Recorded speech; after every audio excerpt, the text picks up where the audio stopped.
Hi friends, சுற்றுமில்லி சுடரே இனி வரப்போகிற எபிசோட்ஸ்க்கான ப்ரோமோ தான் இந்த வீடியோவில் பார்க்க போகிறோம். வாங்க ஃப்ரெண்ட்ஸ் பார்க்கலாம். கர்ணா இந்த அளவுக்கு டென்ஷன் ஆகிறதுக்கு காரணம் பார்வதியை அவர் தான் கொலை பண்ணார். அது மட்டும்தான் ரீசனே. ஆனால் அவர் அதில் மாட்டிக்க கூடாது, சுற்றி இருக்கிறவங்களையும் நம்ப வைக்கணும், அபி தான் எல்லாத்தையும் பண்ணுறா அப்படின்னு சொல்லிட்டு அபி மேலேயே பழிய போடணும் அப்படின்றதுக்காக சும்மா இல்லாத உருட்டு கதையெல்லாம் பேசிகிட்டு இருக்காரு. மிலன் மித்ரா கேஸ் அன்னைக்கு நான் சம்மந்தமான அப்படி இப்படின்னு எதோ கதை அழிந்து விட்டுட்டு இருக்காங்க. எல்லாருக்குமே இதில் ஒரு பிடிப்பு கிடைக்கல. ஸ்வேதா, வெற்றி இவங்க யாருக்குமே ஏன் இவர் இந்த அளவுக்கு டென்ஷன் ஆகிறாரு, அவருக்கும் இவனுக்கும் என்ன சம்மந்தம் இருக்குது, இந்த அளவுக்கு ஏன் பதட்டாரு, ஏன் அந்த ராங் கால் வருது அப்படின்னு எல்லாருமே கேட்கறதுக்கான காரணம் அது மட்டும்தான். ஆனால் அவர் சம்மந்தப்பட்டிருக்காரு அப்படின்னு இன்னமும் இவங்களுக்கு டவுட் வரல. ஏன்னா கர்ணா அந்த அளவுக்கு எல்லாரையும் நம்ப வச்சிட்ருக்காரு. அதனால தான் கர்ணா மேலே சந்தேகம் வராமல் அபி மேலே, மாணிக்கத்து மேலே, அந்த மில்லன் மித்ரா கேஸ் அப்படின்னு சொல்லிட்டு ஏதேதோ போய் சொல்லிட்டு காரணம் தப்பிச்சிட்டு இருக்காரு கர்ணா. இப்போ காஞ்சனா சொன்னதை வச்சு ஹபி அதுக்கப்புறம் மாணிக்கம் அப்படின்னு சொன்னதுனால பார்வதியோட கொலைகேஸில் ஒருவேளை அவங்க சம்மந்தப்பட்டிருப்பாங்களா, அதை எனக்கு எதாவது திருப்பி விடணும், இல்லை வேற ஏதாச்சும் பண்ணணும் அப்படின்றதுக்காக இவங்க இப்படி பிளான் பண்ணிட்டு இருக்காங்களா, ஒருவேளை அந்த மாணிக்கம் அபி இவங்கெல்லாம் சேர்ந்துதான் நம்ம வீட்டில் இருக்கிற டாக்குமெண்ட், நகை, பணம் இதெல்லாம் எடுத்துகிட்டு போகணும்னு முடிவு பண்ணியிருப்பாங்களா. அது நடக்கலன்றதுனால இப்போது அவள் ஜெயிலில் இருக்கா இல்லையா, அதை காரணமாக வச்சு ஏதாச்சும் பிளான் பண்ணுறாங்களா அப்படின்னு சொல்லிட்டு இங்கே வெற்றி அதாவது வெற்றிக்கிட்ட கர்ணா சொல்லவும் எல்லாத்துக்குமே அது ஒன்று மட்டும்தான் காரணம். அவள் மட்டும்தான், அவள் தான் குடைச்சல் கொடுத்துட்ருக்கா, அவள் இந்த வீட்டுக்குள்ளே வந்தது தான் காரணமே. அவள் வராமல் இருந்திருந்தா இன்னொரு நம்ம குடும்பம் சந்தோஷமாக இருந்திருக்கும் அப்படின்லாம் நினச்சி திரும்பவும் சேர்த்தா குத்தி காட்டி பேச ஆரம்பிச்சிடுறாங்க வெற்றியை. அவருக்கு டென்ஷன் ஆகுது. இங்க பார்க்கண்ணா, நான் பல தடவை உங்ககிட்ட மன்னிப்பு கேட்டுட்டேன், வேணும்னா சொல்லு, நான் எங்கேயாச்சும் போயிடுறேன், நான் இங்க இருக்கிறதுனால தானே தேவையில்லாம அவ பிரச்சனை பண்ணிட்டு இருப்பா, என்னையும் உங்ககிட்ட இருந்து பிரிக்கணும்னு நினைச்சிட்டு இருப்பா, அதனாலதான் சொல்றேன், நான் உனக்கு டென்ஷனா பாரமா இருக்க விடவில்லை, நான் போயிட்டேன்னா அவ தொந்தரவு பண்ண மாட்டாள் அப்படின்னு. இல்ல வெற்றி, அது கிடையாது அவளோட பிளானு.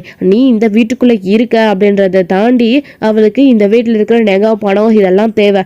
அதுக்காக தான் அவ உன்னை லவ் பண்ற மாதிரி கல்யாணம் பண்ணிட்டு நாடகம் ஆடி இதை எடுத்துட்டு போனோம்னு நினைச்சிட்டு இருந்தா. இப்போ நீ இந்த வீட்டை விட்டு போயிட்டினா கூட, சப்போஸ் போயிட்டினா கூட சொல்றேன், ஆனா நான் உன்னை போக விட மாட்டேன். அப்படி போனேன்னா கூட எப்படி ஆச்சு அவ இந்த வீட்டுக்குள்ள என்ன டார்கெட் பண்ணி இந்த வீட்டுக்குள்ள இருக்கிற பண நகை இதெல்லாத்தையும் எடுத்துக்கணும்னு தான் பாப்பா. இப்போ எனக்கு இருக்கிறது ஒரே பலம் நீ மட்டும்தான். நீ எனக்கு துணையா இருக்கிறன்றதுனாலதான் அவளால என்னை நெருங்க கூட முடியல. நீ மட்டும் என்னை விட்டு தூரம் போயிட்டேன்னு வச்சுக்கோ, அதுக்கப்புறம் அடுத்த நிமிஷமே அவ என்னை ஏதாச்சும் பண்ணி நகை பணத்தெல்லாம் எடுத்துப்பா அப்படின்னு சொல்லுது.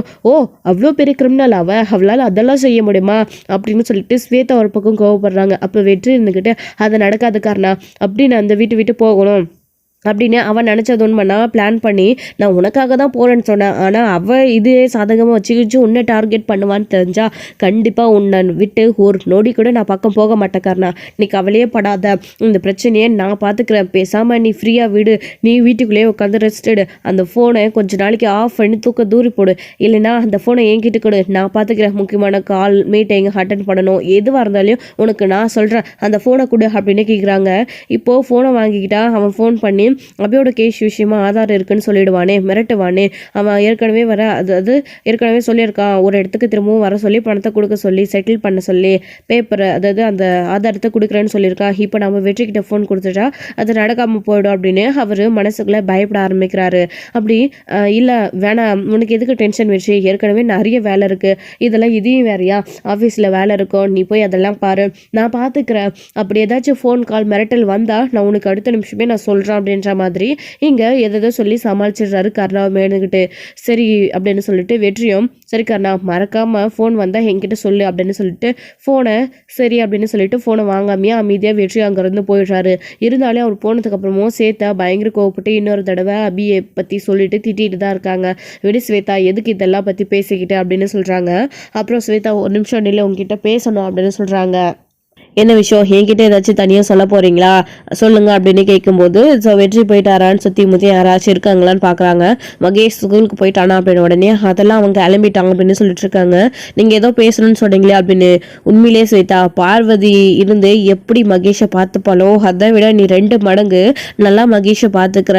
ஆனால் அதுக்காக நீ உன் லைஃப்பை பார்க்கணும்ல, ஏன் நீ அடுத்து ஏதாச்சும் கல்யாணத்துக்கு ஒத்துக்கலாம்ல, அத்தா சொல்கிற மாதிரி நீ வேற ஒரு மாப்பிள்ளையை கல்யாணம் பண்ணிக்கிட்டு போகலாம்ல, ஏன் இங்கே இருக்க இங்கே இருக்கிறதுனால எல்லாரும் எப்படி தப்பாக பேசுறாங்கன்னு அத்தை ரொம்ப வருத்தப்படுறாங்கல்ல அப்படின்னு சொல்லிட்டு விட்டு போடுறாரு நம்ம கர்ணா வந்துட்டு ஸ்வேதா கிட்ட. போதும் நிறுத்துங்க மாமா, இதை பற்றி பேசாதீங்கன்னு உங்ககிட்ட பல தடவை சொல்லிட்டேன், ஆனாலும் திரும்பவும் இதை பற்றியே பேசிட்டு இருக்கீங்க. பார்வதி அக்காவோட இடத்துல இருந்து இப்போதானே நான் ஏதாவது நல்லபடியாக மகேஷை பார்த்துக்கிறேன்னு உங்கள் வாயால் சொன்னீங்க. அப்புறம் எப்படி நான் வேற ஒரு கல்யாணம் பண்ணிட்டு மகேஷை விட்டுட்டு போக முடியும்? நான் போனதுக்கு அப்புறமா அவனை இங்கே பார்த்துக்க யார் இருக்கான்? நீங்கள் இருக்கீங்க, எல்லாம் சரிதான். ஆனால் ஒரு அம்மா பார்த்துக்கிற மாதிரி நான் அவனை பார்த்துட்ருக்கேன், அதை விட மேலாவே பார்த்துட்ருக்கேன். அதே மாதிரி வேற யாராச்சும் அவனை பார்த்துக்க முடியுமா அப்படின்னு சொல்கிறாங்க. இல்லை உங்களுக்கு ஏதாச்சும் உங்கள் மனசில் வேற ஒருத்தரை கல்யாணம் பண்ணிக்கணும், அவங்க ரெண்டாவதாக கல்யாணம் பண்ணிட்டு வரவங்க மகேஷை நல்லபடியாக பார்த்துப்பாங்க அப்படின்ற எண்ணம் உங்களுக்கு இருக்கா? அப்படி இருந்தால் இந்த 5 வருஷத்தில் ஏன் அதாவது இந்த 10 வருஷத்தில் நீங்கள் அப்போவே கல்யாணம் பண்ணியிருக்க வேண்டியது தானே? இவ்வளோ நாள் கழிச்சு ஏன் உங்களுக்கு இந்த ஐடியாலாம் வருது அப்படின்னு சொல்லிட்டு கேட்குறாங்க. என்ன ஸ்வேதா, நான் அப்படி சொன்னேன்னா அப்படி பண்ணிக்க மாட்டேன். அப்படி இருந்தால் கண்டிப்பாக உன்ன அளவுக்கு பார்வதி அளவுக்கு யாராலையும் மகேஷை பார்த்துக்க முடியாது அப்படின்னு சொல்லிட்டு இங்கே கர்ணா சொல்கிறாங்க. அப்புறம் எதுக்கு தேவையில்லாமல் என்னையும் கல்யாணம் பண்ணி அனுப்பி விடணும்னு யோசிக்கிறீங்க? அது நடக்கவே நடக்காது. நான் மகேஷ்க்கு அம்மாவை மட்டும்தான் இருப்பேன், ஆனால் சித்தி கிடையாது, ஒரு அம்மா அப்படின்னு சொல்லிட்டு இருக்காங்க. அப்போ தான் இங்கே கர்ணா இருந்துக்கிட்டு அவனுக்கு அம்மாவாக மட்டும் இருந்தால் போதுமா ஸ்வேதா, எனக்கு ஒரு துணை வேண்டாமா அப்படின்னு கேட்கவும், அதான் நான் இப்போ சொன்னேன், உங்களுக்கு கல்யாணம் பண்ணிக்கணும்னு என்ன இருந்தால் பண்ணிக்கோங்க, ஆனாலும் நான் மகேஷை விட்டு போக மாட்டேன்.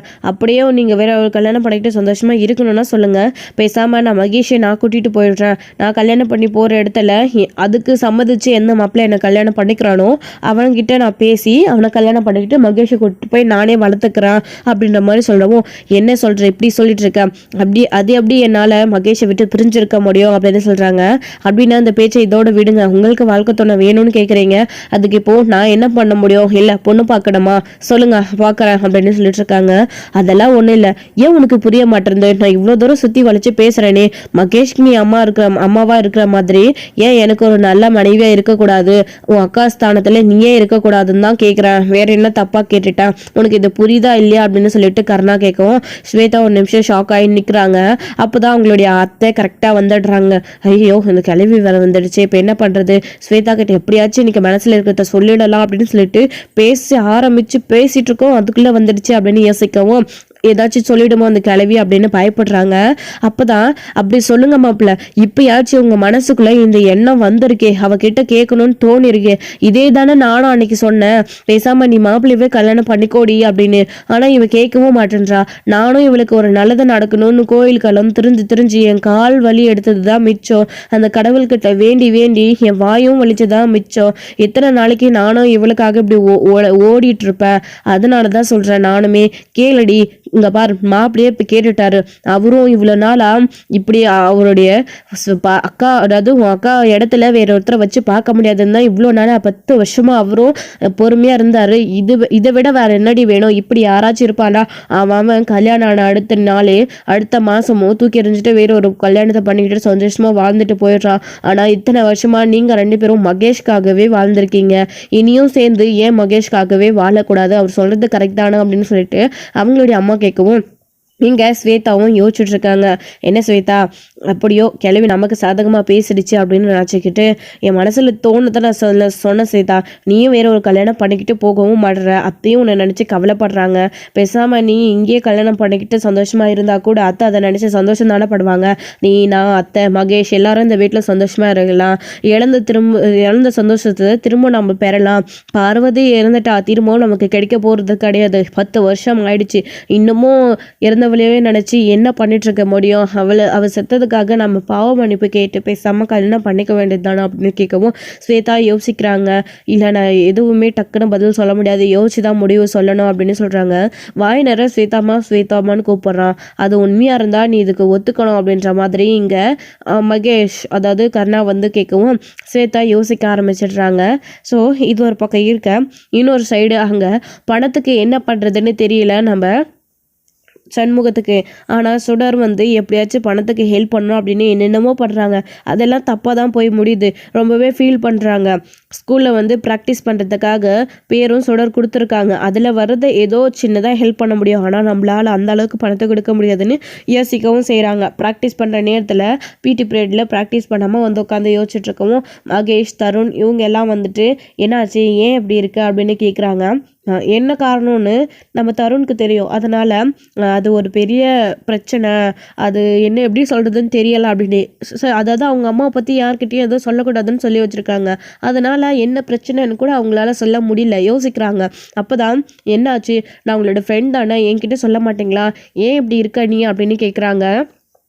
அப்போது சொல்லணும்னு நினைக்கிறேன், ஆனால் சொல்ல முடியாமல் தவிக்கிறேன் அப்படின்னு மனசுக்குள்ளே நினச்சிக்கிட்டு வேறு விதமாக சொல்லி பார்க்கலாம் அப்படின்னு சொல்லி நினச்சிட்டு ஒரு சின்னதாக ஒரு பிரச்சனை, அதுக்கு எங்களுக்கு பணம் தேவைப்படுது, என் மாமாவால் அவ்வளோ படம் ஏற்பாடு பண்ண முடியாது, என்ன பண்ணுறதுன்னு தான் தெரியலை, நானும் எத்தனையோ முறையில் மாமாவுக்கு பணம் ரெடி பண்ணி கொடுக்கலான்னு பார்த்தேன், ஆனால் அவ்வளோ பெரிய தொகை என்னால் ரெடி பண்ணி கொடுக்க முடியாது, பாதி கூட என்னால் ஏற்பாடு பண்ண முடியாது அப்படின்னு சொல்லிட்டு பேசிகிட்டு இருக்கவும், என்ன தருண் என்ன பேசுகிறா சுடர், எனக்கு ஒன்றுமே புரியலை அப்படின்னு.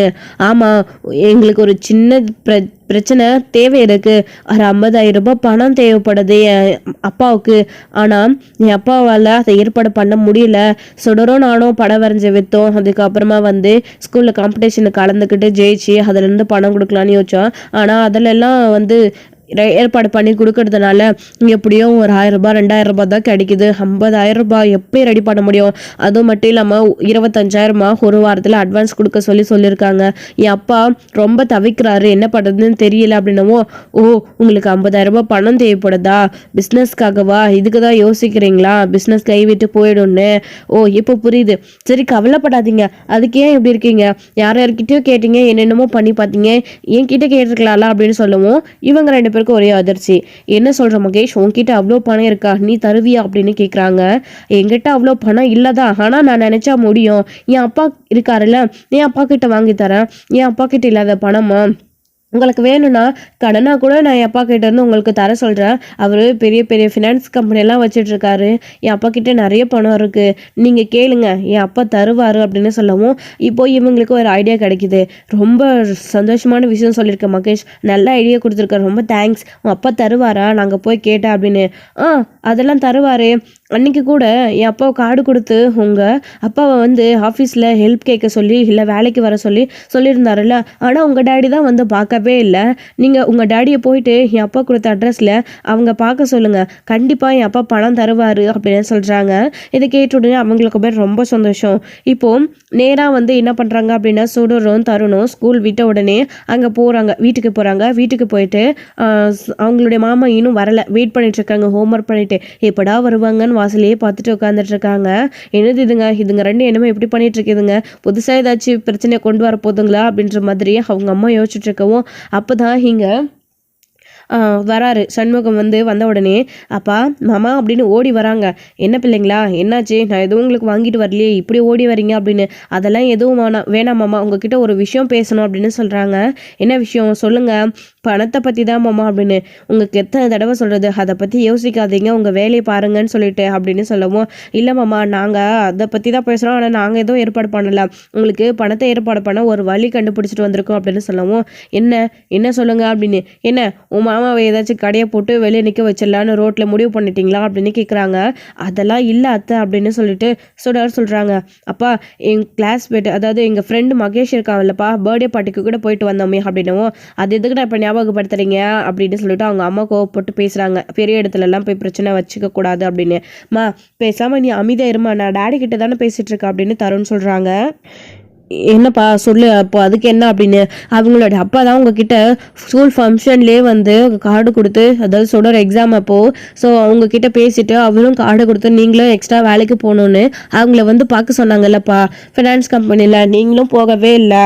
அவங்க ஃபினான்ஸ் கம்பெனி தான்ப்பா வச்சுருக்காங்களா, என் ஸ்கூல் ஃப்ரெண்டோட அப்பா தானே. இன்னைக்கு சும்மா எதிர்ச்சியாக நாங்கள் மகேஷ் கிட்ட இந்த விஷயத்த சொன்னோம், ஆனால் எதுவும் பெருசாக தப்பாக ஃபுல்லாக விவரத்தெல்லாம் சொல்லலைப்பா, சும்மா உங்களுக்கு பிஸ்னஸில் பணம் தேவைப்படுதுன்ற மாதிரி சொன்னோம்.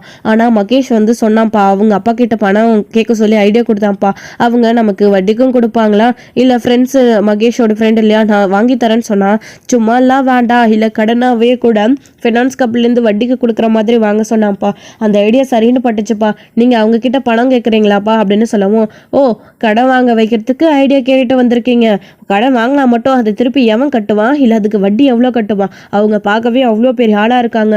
எவ்வளோ வட்டி போட்டு கேட்குறாங்களோ யாருக்கு தெரியும்? 5 ரூபா வட்டியோ 10 ரூபா வட்டியோ, அவன் 2 ரூபா வட்டியே கட்ட முடியாமல் தவிக்கிறான். இதில் 50,000 ரூபாய் கடன் வாங்கி உன் மாமா என்ன கிடைக்கிறது அப்படின்னு சொல்கிறாங்க. சரளா கொஞ்சம் அமைதியாக இரு. பிள்ளைங்களா, நீ சொல்கிற ஐடியா கரெக்டாக தானே இருக்குது. நான் அதை யோசிக்காமல் போயிட்டேன். சரி, நான் நாளைக்கு போயிட்டு அவரோட ஆஃபீஸில் பேசி பார்க்குறேன் அப்படின்னு. சரிங்க மாமா, ரொம்ப தேங்க்ஸ் மாமா. ஃபோன் நம்பர் கூட வேணா இருக்கும் கார்டில், நீங்கள் ஃபோன் பண்ணி கூட கேட்டு பாருங்க மாமா அப்படின்னு சொல்கிறாங்க. சரி ஓகே அப்படின்னு சொல்லிட்டு கருணாவுக்கு அப்போவே இங்கே சண்முகம் ஃபோன் பண்ணுறாங்க. சண்முகம் ஃபோன் பண்ண உடனே கருணா எடுத்துகிட்டு புது நம்பராக இருக்குன்னு சொல்லிட்டு ஹலோ யாருன்னு கேட்குறாங்க. நான் சுடருடைய மாமா பேசுகிறேன், ஸ்கூலில் மகேஷோட ஸ்கூலில் நம்ம மீட் பண்ணோமே அப்படின்னு சொல்லவும், ஓ சொல்லுங்கள் சார் என்ன விஷயம் அப்படின்னு. இல்லை வேலை விஷயமா சொல்லியிருந்தேன், நீங்கள் வந்து பார்க்க சொன்னீங்க. அது மட்டும் இல்லை சார், எனக்கு இப்போ சின்ன ஹெல்ப் தேவை, அதுக்காக தான் உங்களுக்கு கால் பண்ணேன். நான் ஏதாச்சும் டிஸ்டர்ப் பண்ணிட்டேனா அப்படின்னு சண்முகம் கேட்குறாங்க. அதெல்லாம் ஒன்றும் இல்லை சொல்லுங்கள் அப்படின்னு கேட்கவும், இல்லை சார் எனக்கு கொஞ்சம் பணம் தேவைப்படுது, நீங்கள் ஏற்பாடு பண்ணி கொடுக்க முடியுமா அப்படின்னு கேட்குறாங்க. அதுக்கு என்ன, தாராளமாக கொடுத்துடலாம், தெரிஞ்ச ஆள் தானே, இப்படி ஏன் தயங்குறீங்க அப்படின்னு. இல்லை சார் உங்ககிட்ட கேட்க கொஞ்சம் மாதிரியாக இருந்துச்சு, என்னடா வேலை கேட்டுட்டு பணம் கேட்குறானே நீ ஏதாச்சும் நினச்சிப்பீங்களோ அப்படின்னு சொல்லவும், அதெல்லாம் ஒன்றும் இல்லை, ஃபினான்ஸ் கம்பெனியில் நாங்கள் தான் உங்களுக்கு என் கார்டு கொடுத்துருக்கல, அந்த அட்ரஸில் ஃபினான்ஸ் கம்பெனியோட நம்பரும் இருக்கும், அந்த நம்பருக்கு ஃபோன் பண்ணி நீங்கள் கேட்டுக்கோங்க, அங்கே போயிட்டு பணத்தை வாங்கிக்கோங்க, நான் ஃபோன் பண்ணி விஷயத்த சொல்லிடுறேன். அவங்க பேர் என்ன சொன்னீங்க அப்படின்னவும், என் பேர் சண்முகம் அப்படின்னு சொன்னதும், சரி ஓகே நான் சொல்லிடுறேன் அப்படின்னு சொல்லிட்டு ஃபோனை கட் பண்ணிடுறாங்க. அப்போது சரிங்க பசங்களா நான் பேசிட்டு அவரும் பணம் தரேன்னு சொல்லிட்டாரு, நாளைக்கு போய் வாங்கிட்டு வரேன் அப்படின்னவும், அதை கேட்டதுக்கு அப்புறமா ரொம்பவே சந்தோஷத்தோடு இருக்குது. அப்போது அம்மும் வெளியே வந்துடுவாங்கல்ல மாமா அப்படின்னவும், கண்டிப்பாக வெளியில் வந்துடுவா நீ கவலைப்படாத அப்படின்னு சொல்கிறாங்க. ஸோ ரொம்பவே சந்தோஷமாக வந்து இங்கே சண்முகமும் இருக்காரு. ஸோ இதோட எபிசோட் வந்து முடிச்சிருக்காங்க. அபியை வெளியே எடுக்க ஸோ கருணா கிட்டேயே பணத்தை வாங்கிட்டு அபியை வெளியில் எடுக்க போகிறாங்க சண்முகம். என்ன நடக்க போகுது அப்படின்றதெல்லாம் வெயிட் பண்ணி நெக்ஸ்ட் ஒன்றில் பார்க்குறேன். Friends thank you. இந்த வீடியோ பிடிச்சிருந்தா ஒரு லைக் பண்ணுங்கள், ஷேர் பண்ணுங்கள், கமெண்ட் பண்ணுங்கள்.